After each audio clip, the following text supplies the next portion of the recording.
Assalamualaikum, Football United ringan amatiran ala gua hari Ahad sore. Nyantai aja nih sambil ngopi-ngopi sore. Jadi gua mau news update.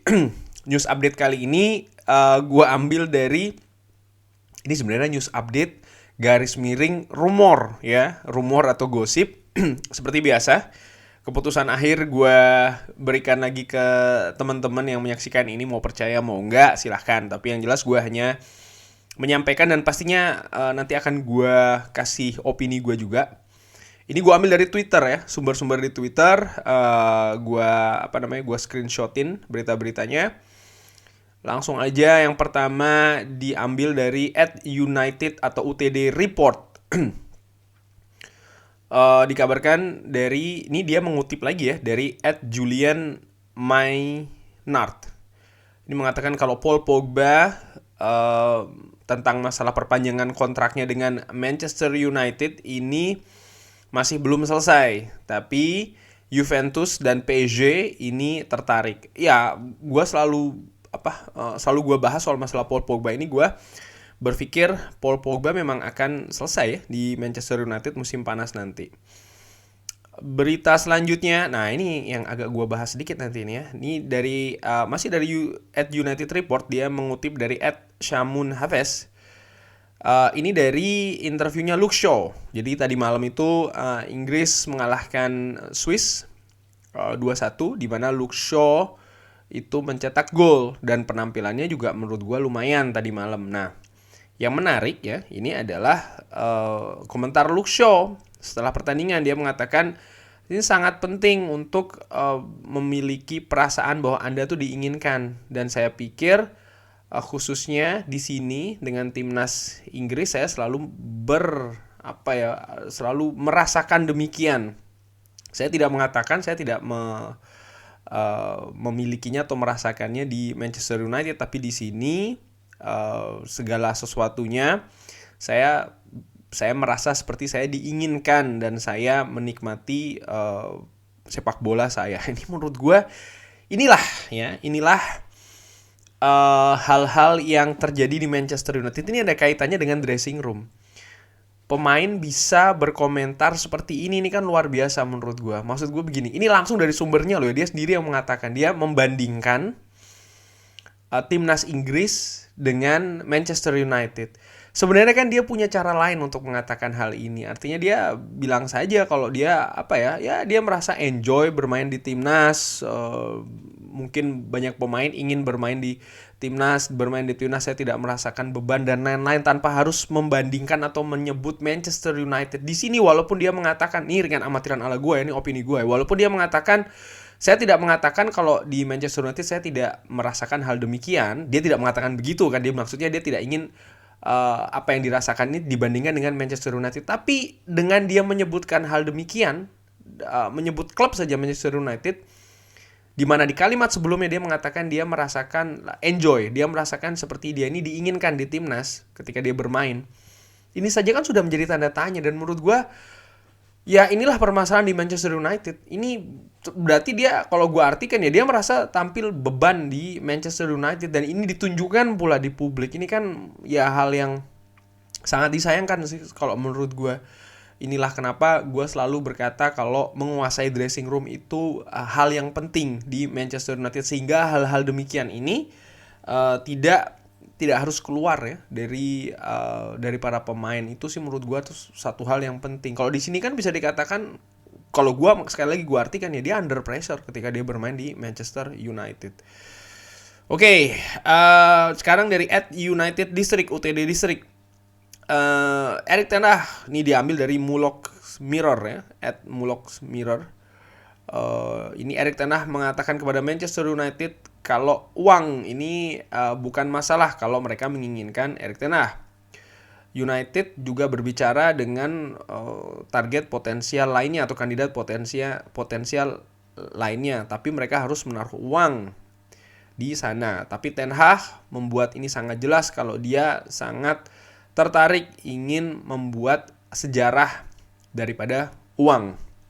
Artinya mungkin ada kaitannya soal masalah gaji dan lain-lain. Ya menurut gue nih inilah proses yang masih berlangsung di Manchester United sehingga rumor-rumor seperti ini atau gosip-gosip seperti ini bermunculan. Salah satunya kan adalah ya tidak adanya atau tidak diumumkannya kalau memang sudah ya hal terkait manajer baru ini secara jelas. Dan yang kalau menurut gue dari sumber-sumber lain juga yang pernah gue bahas di video-video gue sebelumnya, ya ini dalam tanda kutip wajar. Kandidat-kandidat yang ada semua ini kan masih terikat dengan klub masing-masing. Jadi menurut gue tidak etis kalau ini diumumkan ketika mereka masih aktif dengan tim-tim tersebut. Katakanlah Pochettino dengan PSG, Erik ten Hag dengan Ajax, ya kan, Lopetegui dengan Sevilla, pun juga Luis Enrique yang masih berkonsentrasi dengan timnas Spanyol. Katakanlah ini kalau seandainya Luis Enrique sekalipun, ini kan tidak etis diumumkan di masa-masa sekarang. Kalau menurut gua ya mungkin bisa jadi prosesnya sudah selesai, bisa jadi mungkin sudah selesai di bulan April, tengah April atau awal April, tapi pengumuman secara resminya mungkin nanti ketika kompetisi selesai atau menuju kompetisi selesai, tergantung bagaimana keadaan klub. Contohnya begini, Ajax di Liga Belanda Eredivisie ini sedang bersaing ketat dengan PSV Eindhoven. Yang belum tahu itu bisa dicek ya di papan klasemennya. Mereka sedang kan banyak nih yang suka sama Erik ten Hag, tapi gue nggak tahu ngikutin Ajax juga nggak. Nah itu di Eredivisie lagi ketat nih persaingannya.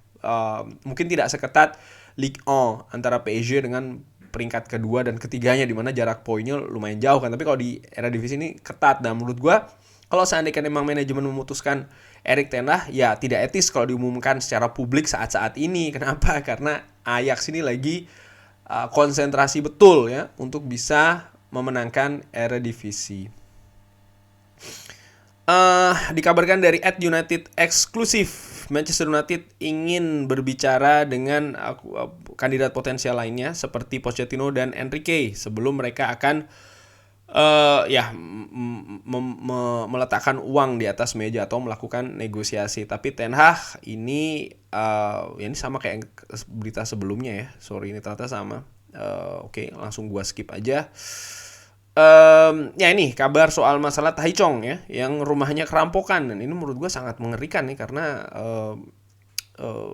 pakai ada senjata, pisau segala macam yang disebutkan di kejadian tersebut. Nih menurut gue cukup mengerikan ya, mengerikan. Dan dalam waktu singkat, bukan hanya Taichung tapi juga Paul Pogba kan sempat beberapa waktu lalu juga rumahnya kerampokan ketika menghadapi Atletico Madrid, walaupun tidak ada kejadian seseram ini. Tapi menurut gue secara overall kerampokan itu kan ya kejadian mengerikan ya. Ini kabar dari Goal hari ini, sore tadi, ini Ahad, tim Manchester United wanita menang ya, menghadapi Everton setelah mereka ketinggalan dulu 0-1, lalu mereka bisa menang 3-1 di pertandingan pertama di Old Trafford dengan fans ya. Ini cukup menarik. Nah ini nih mereka bisa comeback ya. Ini kan menurut gue cukup bagus dan sesuatu yang tidak terjadi di tim yang laki, tim utamanya, terutama setelah dipegang oleh Ralf Rangnick. Ini ada passion di situ, ada inilah salah satu filosofi dari Manchester United, artinya tidak pernah menyerah sampai dengan menit selesai, pertandingan selesai. Dari Stratford Paddock dikabarkan nih, dikait-kaitkan ya, Manchester United dengan Antonio Rudiger, karena yang bersangkutan kalau tidak salah kontraknya akan selesai. Gue lupa ingat itu Rudiger, dan dikabarkan Ralf Rangnick ini termasuk yang menyukai Antonio Rudiger. Di sisi lain kita punya masalah di lini belakang ya kan, bagaimana Harry Maguire penampilannya tidak konsisten ya kan, pun juga Victor Lindelof. Nah ini dikait-kaitkan bagaimana. Menurut gue cukup menarik, tapi kan ada aturan kalau tidak salah di Chelsea, pemainnya tidak boleh keluar masuk dan lain-lain terkait dengan kondisi klub, terkait dengan politik dan lain-lain yang kabarnya di embargo, atau maksudnya di blok begitu loh pergerakannya. Gue lupa ingat, tapi yang jelas ya kalau untuk memperkuat lini belakang jangan lupa kita masih ada Axel Tuanzebe, kita masih ada Teden Mengi di luar, dan bagaimana kita dalam beberapa musim terakhir ini menginvestasikan uang yang cukup besar untuk lini belakang. Tapi pastinya ini juga akan tergantung siapa manajer yang baru nanti ya. Apakah memang merasa perlu diperbaiki lini belakang atau tidak. Dari Stratford Paddock masih ini Anthony Elanga yang memberikan pernyataan kalau dia sangat senang dengan memiliki Cristiano Ronaldo sebagai mentor karena dia pergi latihan ini sangat awal dan dia sudah melihat Anthony Elanga ini kalau pergi latihan awal dan dia juga melihat Cristiano Ronaldo sudah di sana. Wow, profesional sekali ya Cristiano Ronaldo. Dan ya mereka berbicara soal masalah pertandingan yang sudah lalu dan mereka juga berbicara tentang pertandingan yang akan datang dan juga soal masalah latihan. Jadi betul-betul ada bimbingan di sana dan menurut gue ini salah satu faktor positif adanya Cristiano Ronaldo. Memang betul sampai sejauh ini penampilannya masih belum yang diharapkan ya. Kan hype banget itu waktu datang. Memang belum, ya ada sistem yang baru, pelatih yang berganti juga dan lain-lain. Tapi menurut gue faktor-faktor mentor seperti ini ya, membimbing pemain muda seperti kayak Anthony Elanga ini penting. Dan ini salah satu sekali lagi hal positif dari adanya Cristiano Ronaldo. Lalu ini dari @UnitedPlug dikabarkan kalau ada klub lain ya di Jerman yang berminat terhadap Ten Hag. Ini kalau menurut gue sih mungkin Borussia Dortmund. Mungkin kalau Bayern Munchen gue nggak yakin karena masih ada Nagelsmann ya kan. Dan pencapaiannya sejauh ini dengan Nagelsmann ini cukup oke. Tapi mungkin Borussia Dortmund ya. Tapi yang jelas ini tantangan bagi manajemen Manchester United untuk berburu dengan proses mendapatkan manajer baru. Dah, ini ya kabar terakhir yang akan gue bahas yaitu soal masalah Marcus Rashford yang dikabarkan diminati oleh Arsenal. Di mana Marcus Rashford ini menginginkan menit bermain yang lebih kaitannya untuk memperkuat timnas Inggris supaya dia bisa bermain di Piala Dunia, salah satunya demikian ya. Dan ini dikabarkan oleh dailymail.co.uk.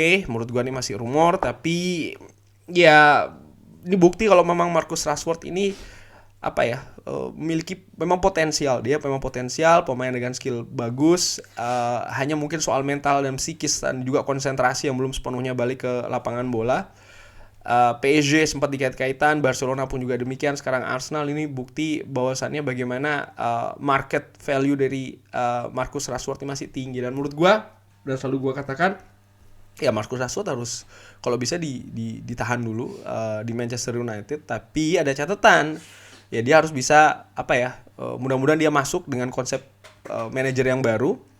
Lalu ya dia harus bisa mengembalikan lagi konsentrasinya kembali ke lapangan bola. Lalu juga performanya dia harus bisa lebih fokus lagi. Karena di musim-musim sebelumnya dia penampilannya cukup bagus. Bahkan dia cukup diandalkan di lini depan Manchester United. Jadi menurut gue ya semoga dia stay dulu dan bisa diperbaiki performanya oleh manajer yang baru.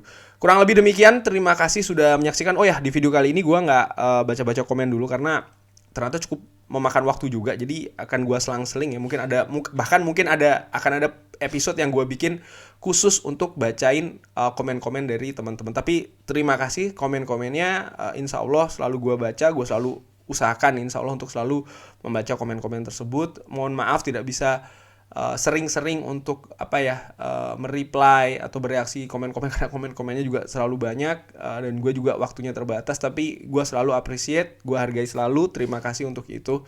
Oke, sehat-sehat semua ya sekeluarga. Terima kasih sudah menyaksikan. Jangan lupa like, sholat dan juga subscribe. Wassalamualaikum warahmatullahi wabarakatuh.